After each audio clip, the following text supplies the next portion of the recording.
Pugs of the Frozen North. Time for chapter 7. Chapter 7. What's been happening then? So, Kira and Shen have started the race. They've met all the other competitors. The firing gun has gone and they're out on their way on the Great North Run. Just starting, really. So let's see what happened after the firing gun. Chapter 7. They rushed into the night forest, following the tracks of the sleds that had gone before them, weaving in between the trees.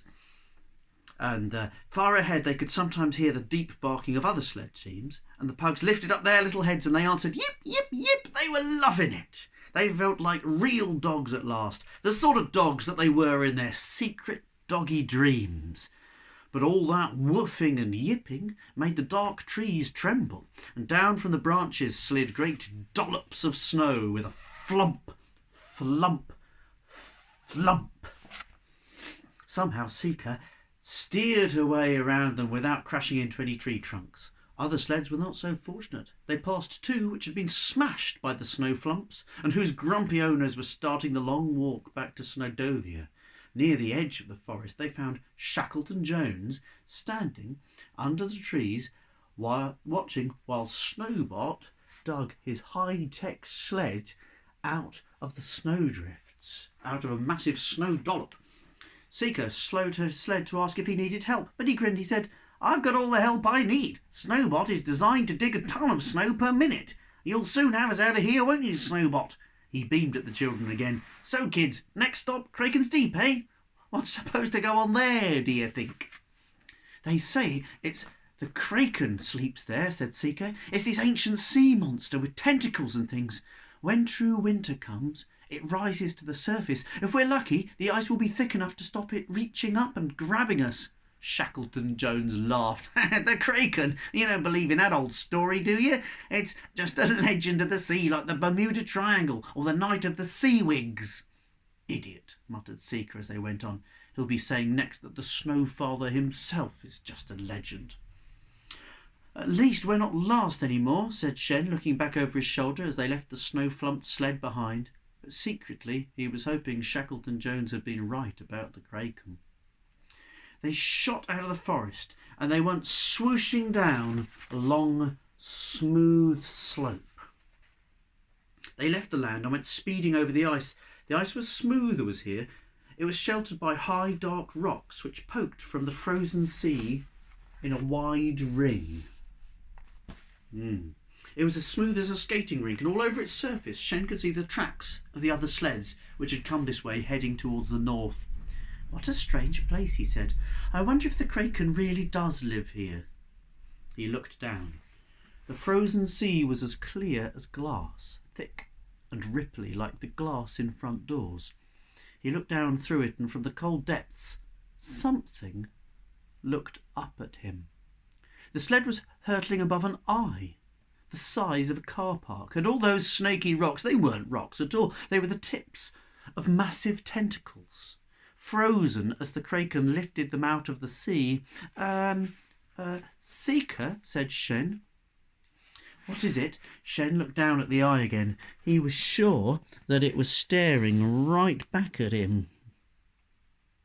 Look there, you can see the dogs crossing over the ice and looking up through the ice. You can see that eye. That would be fun to draw.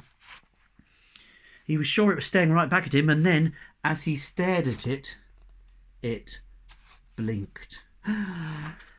Crack, crash, the towering tentacles twitched. Cascades of shattered ice came raining down their sides like broken glass as the tips waved, trying to break free and to snatch at Shen and Sika. Cracks spread across the ice. "Go faster!" Shen shouted. But the 66 pugs were already running as fast as they could. Their little pink tongues were hanging out, and the hot breath made plumes of steam in the icy air. Their paws skittered on the frozen sea. A crack went zigzagging across the ice in front of them, and they jumped it, the sled bumping behind them. And then another, and the pugs veered away as the crack widened, but now more cracks were opening all around.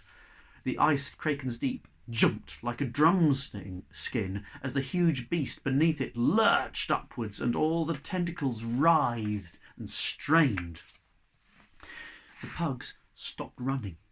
There was nowhere to run to.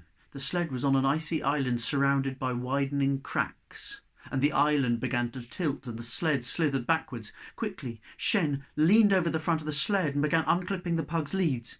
If it slid right over the edge of the ice and down into the dark water, he did not want it to drag all the poor pugs down with it. With a terrible splintering noise, one of the Kraken's tentacles tore free of the ice and came groping towards the stranded sled, showering Sen and Sika with cold, salt water and shards of ice which smashed all around them like dropped window panes.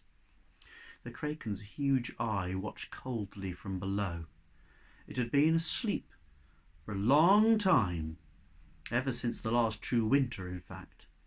The runners of all the other sleds had woken it as they went screaming across the ice, and now it was looking for breakfast. But the pugs were not having any of that. They began to yip and yap even louder than before. They bounced about on their short legs, barking and snarling at the huge purple tentacle as it curled above them. One, braver than the rest, bounced so high he managed to sink his teeth into the tip of it. The startled Kraken lashed its tentacle about, but the pug clung on tight. All the other pugs thought that looked such fun that they went charging off to find tentacles of their own to attack, and without the heavy sled to pull, they jumped easily over the cracks the Kraken had opened. Yipping fiercely, they flung themselves at the twining tentacles and bit them hard. That's a cracking picture, isn't it? The Kraken thrashed about trying to shake them off, but they just wagged their tails and snarled. The huge creature stared up through the ice in confusion. It had fought battles with killer whales in the dark blue depths and dragged polar bears down into its chilly lair, but it had never met creatures like these before. Little specks, like flakes of wind-blown fluff, but fluff with teeth.